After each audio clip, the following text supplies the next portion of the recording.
Então, capítulo 5 e o verso de número 37.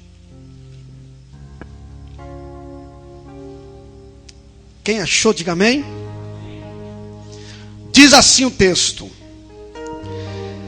seja, porém, o vosso falar sim, sim, e não. Seja, porém, o vosso falar o quê?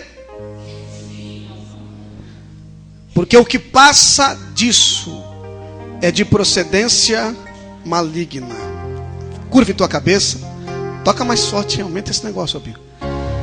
Pai, é no nome de Jesus que eu oro, Senhor, nesta noite, lhe pedindo, Senhor, sabedoria e graça para ministrar tua palavra aos corações, ó Pai.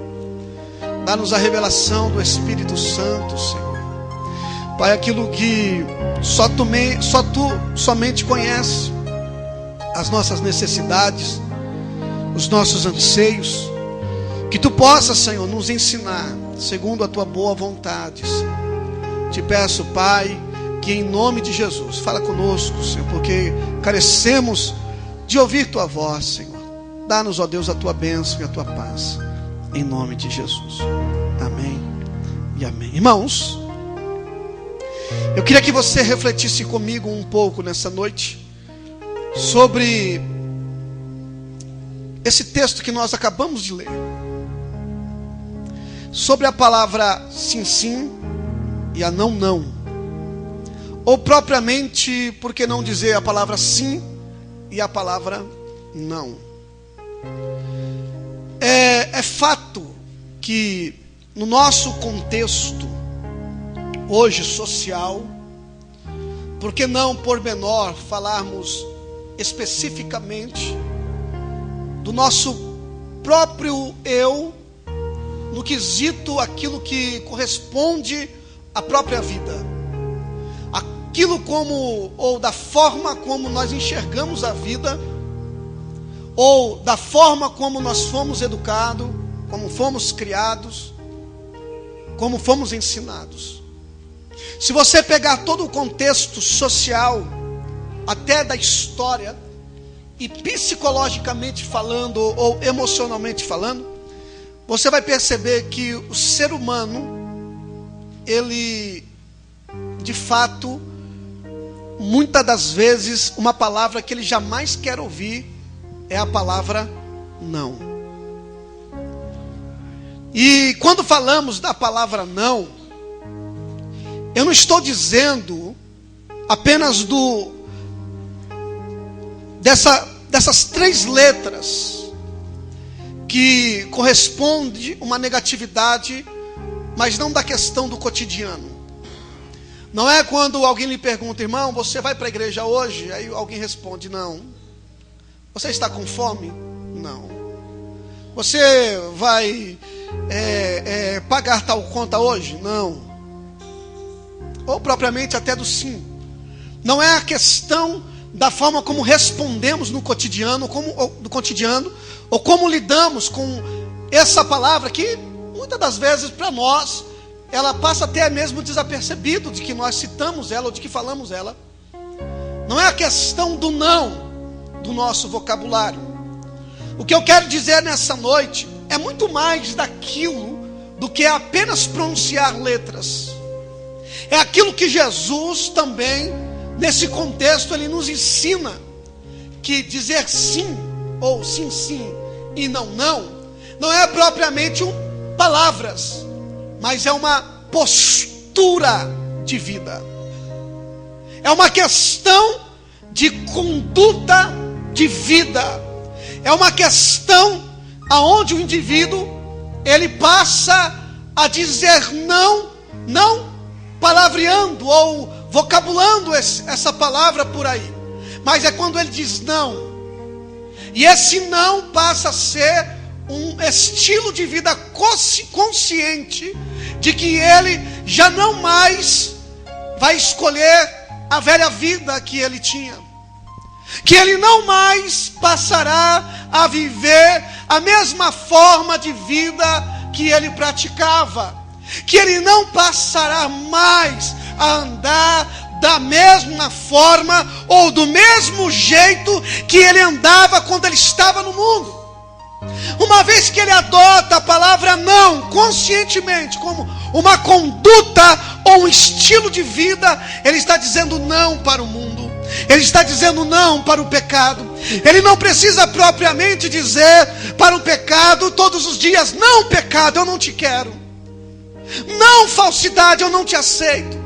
Não, mentira, eu não quero que você faça parte da minha vida. Não, adultério, eu não quero que você seja parte de mim. Não, situação constrangedora, bebida, os cigarros, vícios, eu não quero mais isso na minha vida. Não é propriamente uma questão de palavra, mas é propriamente um estilo de vida, quando conscientemente nós não precisamos dizer não todos os dias, mas que nós adotamos uma postura: não, eu não quero mais isto para a minha vida, porque agora eu sou lavado, remido, sou purificado pelo poder do sangue de Jesus Cristo na minha vida. Quem está entendendo, diga amém. Precisamos dizer não para o nosso status quo. É aquilo que nós podemos dizer como aquilo que nos dá prazer, aquilo que nos acomoda, aquilo que faz que a nossa mente se entorpeça com a condição de vida que nós estamos levando.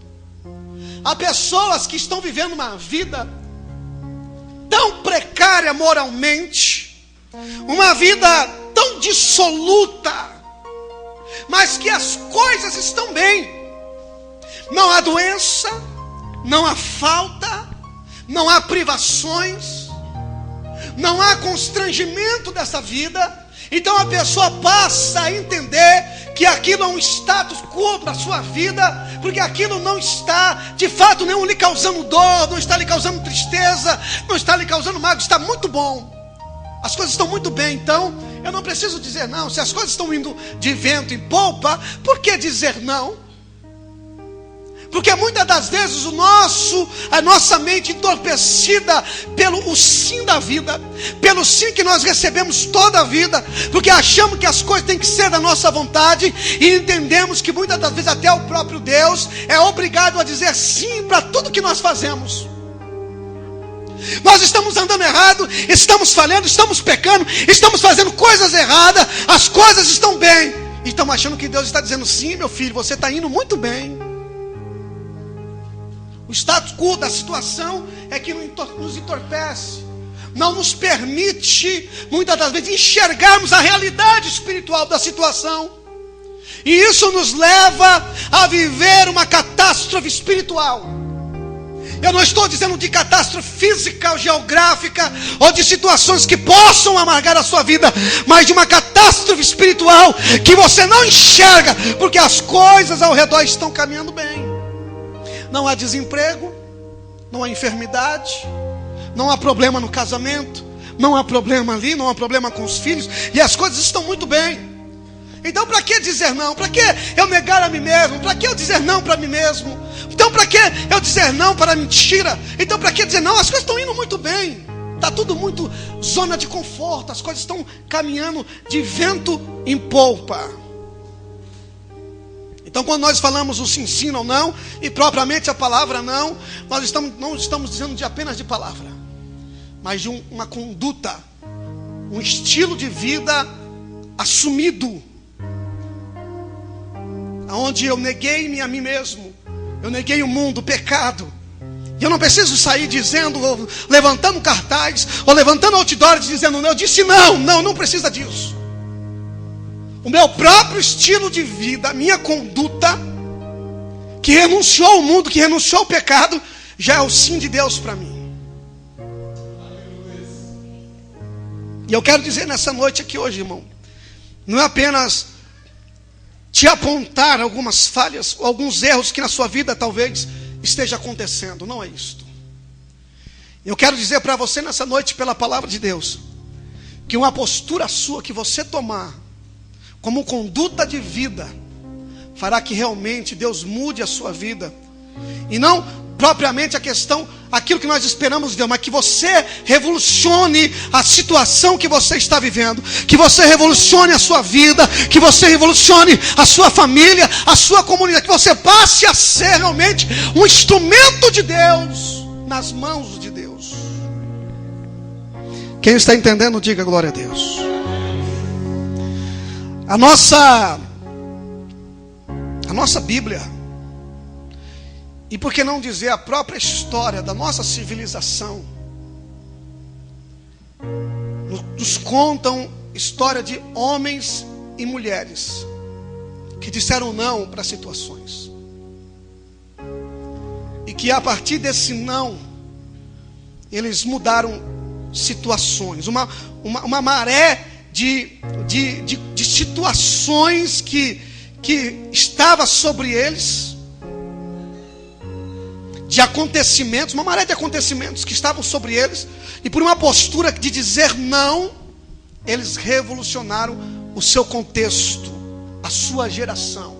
Eu estou dizendo de pessoas contemporâneas, não vamos propriamente começar por personagens da Bíblia, eu vou falar de homens contemporâneos e mulheres contemporâneas, que uma postura deles causaram um impacto tão grande na sua sociedade, que até hoje estão nos anais da história, e que essas histórias até hoje inspiram outras pessoas a também tomarem uma postura de não, para a injustiça, para a ignorância, para a corrupção, para esse mundo que nós estamos vendo aos nossos olhos na televisão, e a fundo, ou sendo destruído moral e espiritualmente a cada dia.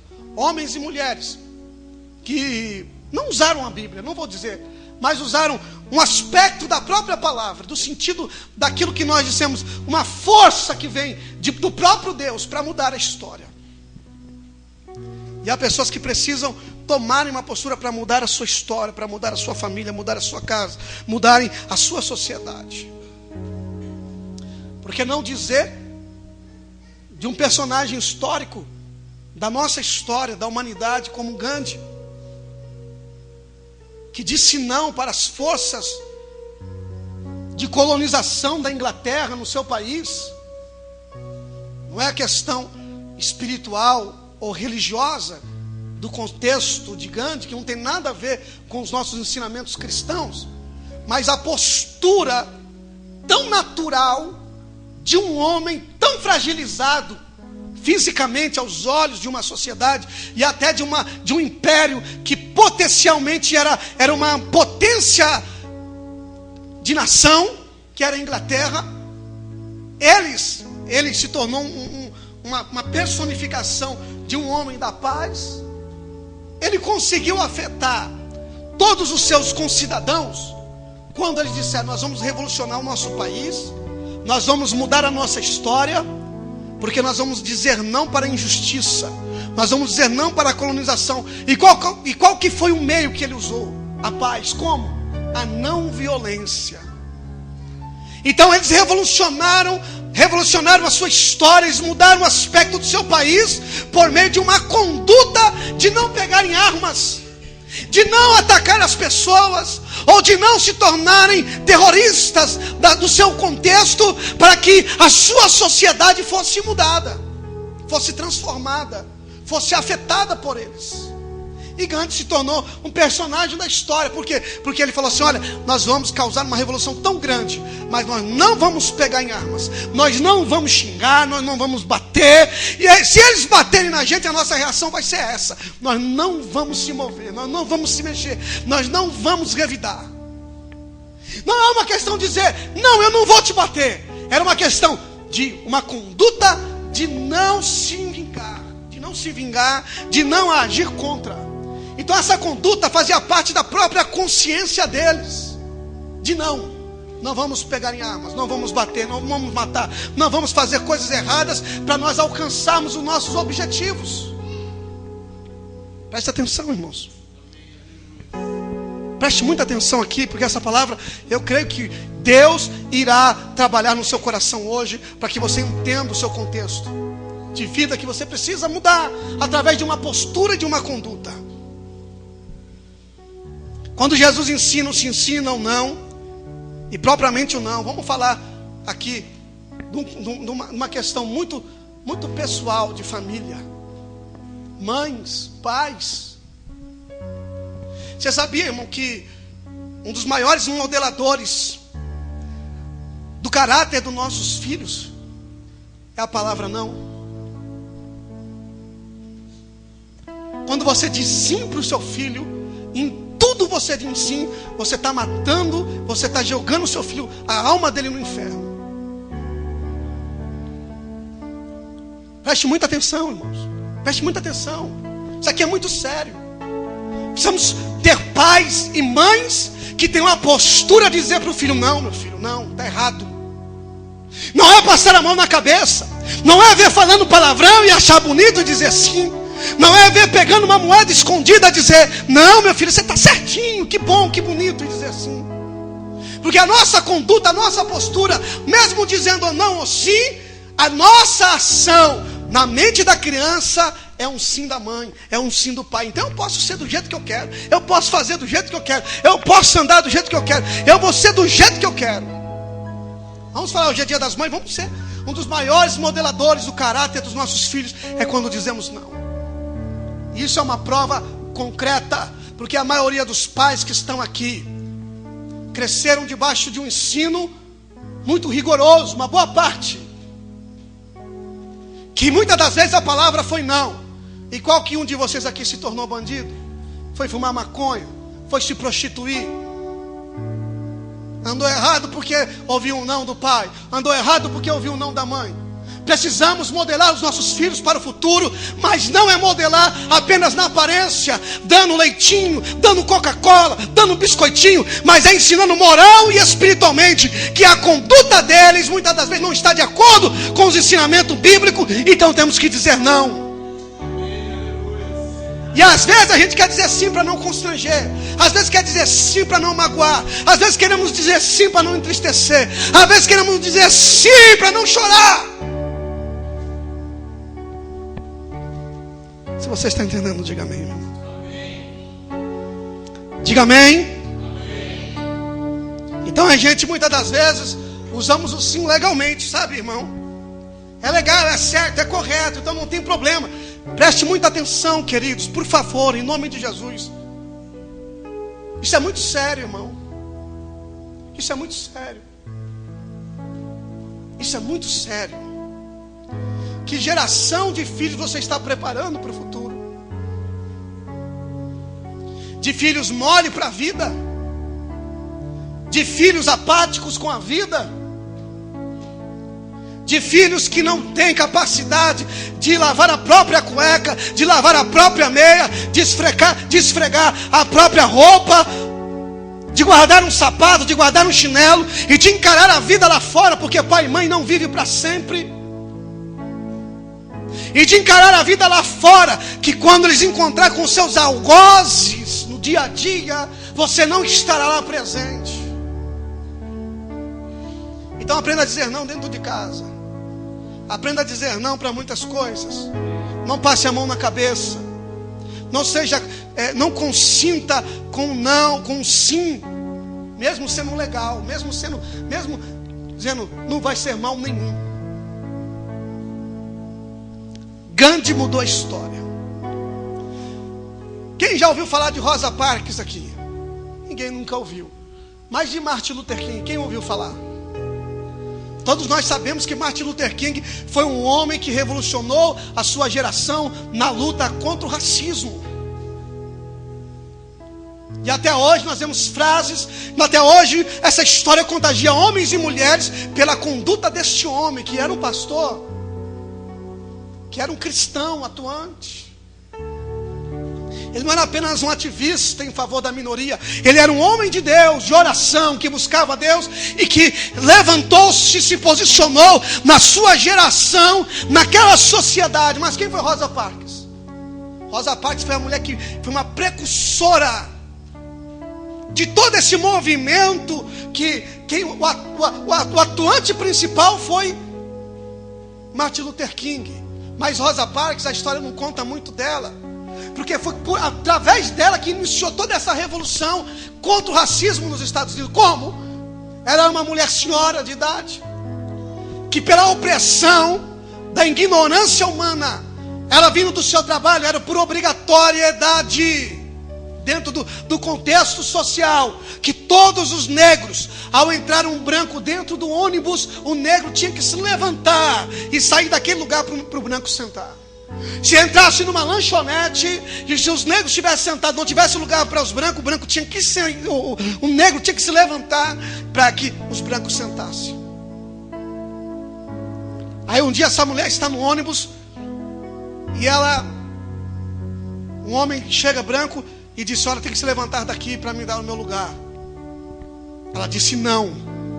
Mas esse não foi apenas uma resposta de um vocabulário, mas foi uma não de uma conduta que estava cansada daquele estilo de vida, de opressão, de ignorância, de mentira, de uma opressão, que ela disse: não, para mim acabou, aqui chega, eu não quero mais isso para a minha vida. E aquilo revolucionou todos os negros, que a partir dela passaram a ter a mesma conduta. Martin Luther King se levantou como um porta-voz. É por isso que a história fala mais dele. Mas ninguém conta a história de Rosa Parks. Nós estamos falando ainda de homens e mulheres que dentro da sua geração mudaram o seu estilo de vida, mudaram a sua geração, os pensamentos que era comum, que era geral, que mudaram situações, porque disseram não. Ela não bateu, ela não brigou, ela não xingou, ela só disse não. E os negros revolucionaram porque os homens xingavam eles, isso é fato na história. Xingavam, puxavam da cadeira e eles parados, sentadinhos, não vamos bater, não vamos revidar, não vamos se vingar. Aprenda a dizer não, meu irmão. Aprenda a dizer não. E aprenda a também ouvir não. Tem muita pessoa que fica muito magoadinha com qualquer coisa, meu irmão. Aprenda a dizer não. Não. E aí? Vai chorar? Vai morrer? Vai se espernear? Vai fazer o que com a vida? Vai amarrar uma corda no pescoço? Você vai se suicidar? É isso que você vai fazer? Aprenda a ouvir o não, meu irmão. Porque você vai mais ouvir não do que sim nessa vida.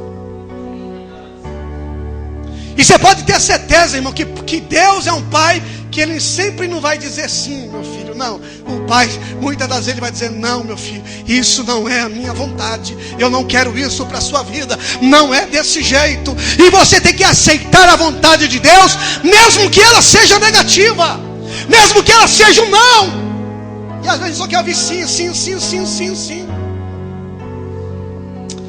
Oh, aleluia. Cadê o povo que dá glória a Deus nessa noite, meu irmão? Até quando você vai ficar num sim, sim só? Até quando você vai só esperar sim, sim, sim? Não, meu irmão. Aguarde para esperar um não também. Modele o caráter do seu filho dizendo não. É muito ruim ouvir não. Ninguém está preparado para o não. Aí já se prepara para o sim.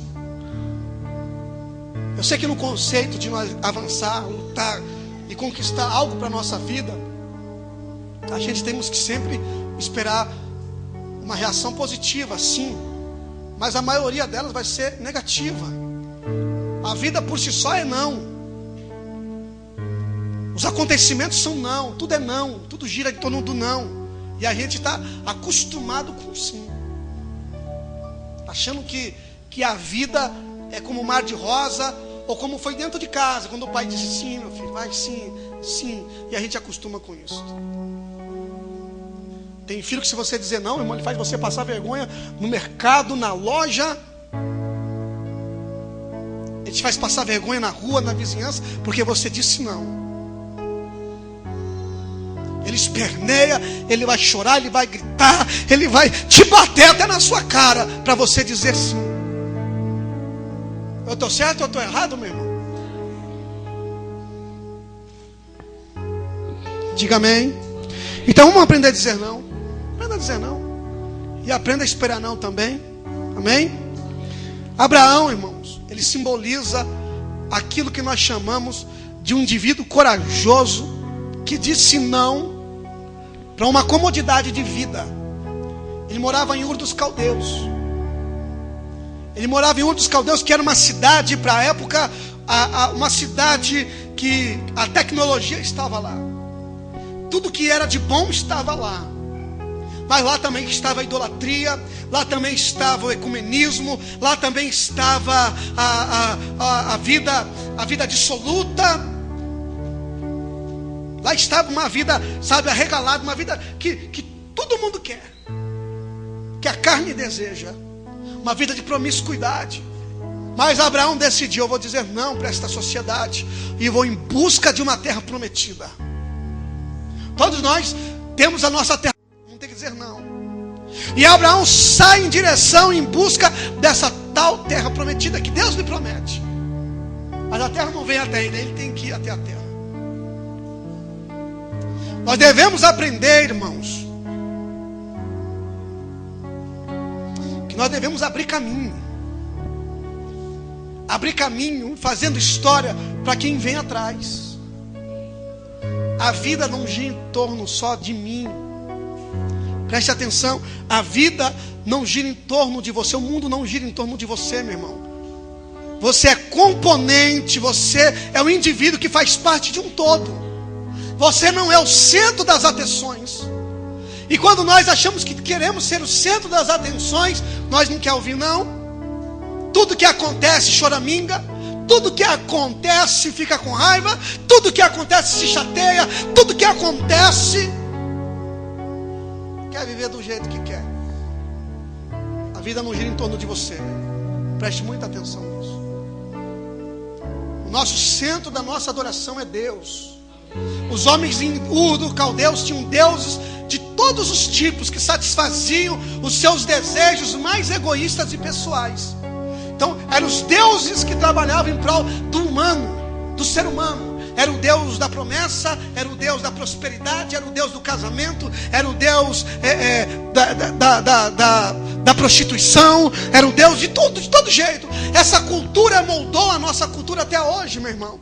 Que isso até hoje está dentro das igrejas. As pessoas vão para a igreja porque querem um casamento e oram: Deus, eu só quero um casamento. Deus, eu só quero um carro. Deus, eu só quero uma vida boa. Eu só quero o Senhor uma vida. Nós devemos deixar essa fraqueza moral e espiritual que entrou na mente de muitos crentes hoje em dia, que são a sua Ur dos Caldeus, dentro da sua mente, do seu coração, da sua consciência, que precisam ser deixadas. Não é Deus que trabalha em favor da gente, irmão, como empregado. Ele trabalha assim em nosso favor quando nós estamos dentro da sua vontade. E a gente acha que Deus tem que fazer os nossos desejinhos. Deus faz isso, Senhor. Se Deus não fizer, irmão, pronto, acabou o crente. Ele desvia, ele fala mal do pastor, ele fala mal da igreja. Se Deus não faz do jeito que ele quer, do jeito que ela quer, acabou o crente, irmão. O mundo não gira em torno de nós. Abraão teve que sair de Ur dos Caldeus, teve que negar aquela cultura pecaminosa para ir andar no deserto errante, sem saber para onde ia, mas sabia onde queria chegar. Eu estou indo, eu não sei para onde eu estou indo. Deus falou que é para mim ir, mas eu sei onde eu quero chegar, meu irmão. Eu sei aonde eu vou chegar. Ele falou que é a terra prometida, mas tem que andar pelo deserto, tem que passar muitas das vezes pela fome, como Abraão passou, tem que passar por perseguições e lutas, mas ele sabe onde ele vai chegar.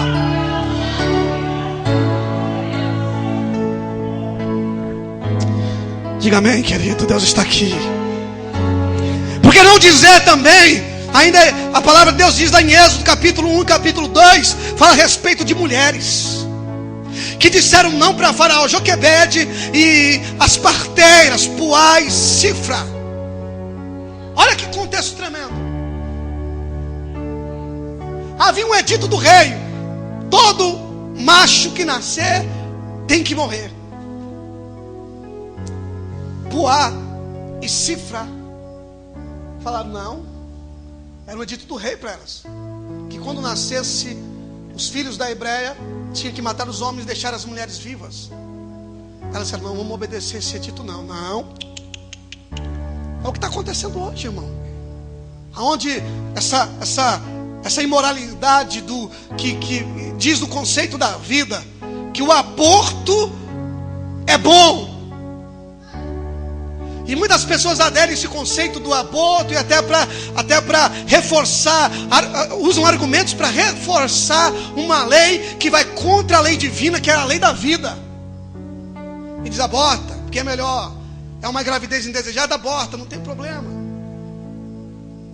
Isso é um risco para a saúde feminina. Olha, isso é um risco para a população, aumento populacional. E eles vão colocando argumentos que vai entrando na mente até de crentes. Eu já vi líderes religiosos evangélicos defenderem o aborto. Aí sabe o que acontece, irmão? A gente vai devagarzinho adotando esse mesmo pensamento, esse mesmo estilo de vida, e sem perceber, nós estamos dizendo sim para aquilo que quer invalidar a palavra de Deus. Então vamos dizer não, meu irmão. Vamos dizer não. Vamos dizer não. Por aí se pegava as crianças, já nascia e já mandava esconder. Aí o rei questionou: que negócio é esse que vocês estão fazendo? Vocês me desobedeceram. Olha, rei, é que as mulheres hebreias, elas são diferentes das mulheres egípcias. Elas são mais fortes, mais vigorosas. E quando nós chegamos para fazer o parto, elas já tiveram um filho, não tem como. E a Bíblia diz que Deus abençoou muitíssimo a vida daquelas mulheres que disseram não para um conceito pecaminoso que estava querendo ser adotado por um governo maligno. E elas disseram não. E a Bíblia diz lá em Êxodo capítulo 1, versículo 15, que Deus honrou elas e deu casas para elas, deu famílias. Aí Joquebede vai lá e esconde Moisés. Ela disse: não, não vou assumir, eu não vou adotar esse dito, eu vou dizer não para o rei. Escondeu o filho. Quem foi Moisés, meu irmão? Um legislador, profeta, um dos homens que Deus mais usou na Bíblia, com sinais e prodígios e milagres. Por quê? Porque a sua mãe o escondeu, disse não. E fizeram história, sabe por quê? Porque disseram não. Se você quer fazer história, meu irmão, você vai ter que negar a si mesmo. Se você quer fazer história na vida da sua família, dos seus filhos, você vai ter que dizer não para eles. Se você quer ser uma história, quer fazer história, você vai ter que ouvir o não de Deus e ficar na obediência, na palavra, dando glória a Deus e louvando ao Senhor, porque Ele é o dono de tudo. Diga amém, diga glória a Deus. Moisés, diz a Bíblia, que ele falou assim: eu não quero ser filho mais da filha de Faraó. Ele negou um reinado faraônico para ser subjugado junto com o povo de Deus. Ele poderia ser um próximo faraó, meu irmão. A história dele podia estar escrita lá na história do Egito, com uma grande pirâmide, como um grande sarcófago para Moisés. Mas a Bíblia diz lá em Hebreus capítulo 11, o verso 24, que ele disse: não, eu não quero ser filho da filha de Faraó, eu quero sofrer junto com o povo de Deus. E quem foi Moisés? A história dele não está escrita nas paredes das pirâmides, mas a história de Moisés está aqui, ó, e é eterna, porque o tempo passa, o mundo passa, o céu passa, a terra passa, mas a palavra do Senhor permanece para sempre.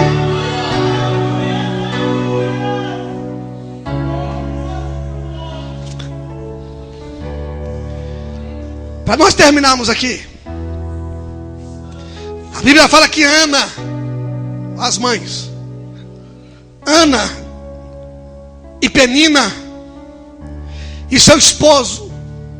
Ana não tinha filhos porque era estéril. Deus havia lhe cerrado a madre. Penina teve muitos filhos. Eucana, seu esposo, é um homem acomodado. Era um homem que disse para ela: minha filha, por que você chora? Minha filha, por que você não está comendo? Minha filha, olha, eu não sou muito mais que 10 filhos para você, minha filha. Mas ela não se acomodou com aquilo ali não, meu irmão. Ela disse: não, eu não quero essa vida. Eu quero gerar do meu ventre. Eu quero ver a minha história ser mudada. Eu não quero a minha história desse jeito, irmão. Só vai viver uma vida de migalha, como aquela mulher cananeia que correu atrás de Jesus se quiser. Olha, não é bom pegar o pão dos filhos e lançar os cachorrinhos. Ela também era uma mãe que disse: a minha filha está miseravelmente endemoniada.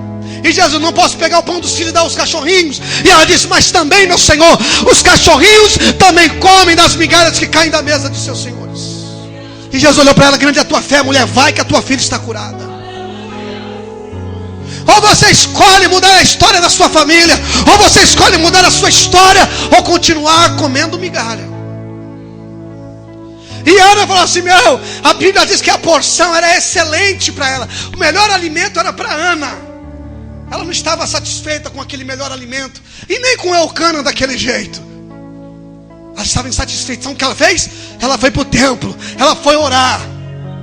E ela foi, a Bíblia diz que ela insistiu em oração. E ele estava ali só observando ela, as palavras que não saíam da boca dela, mas ela movia a boca.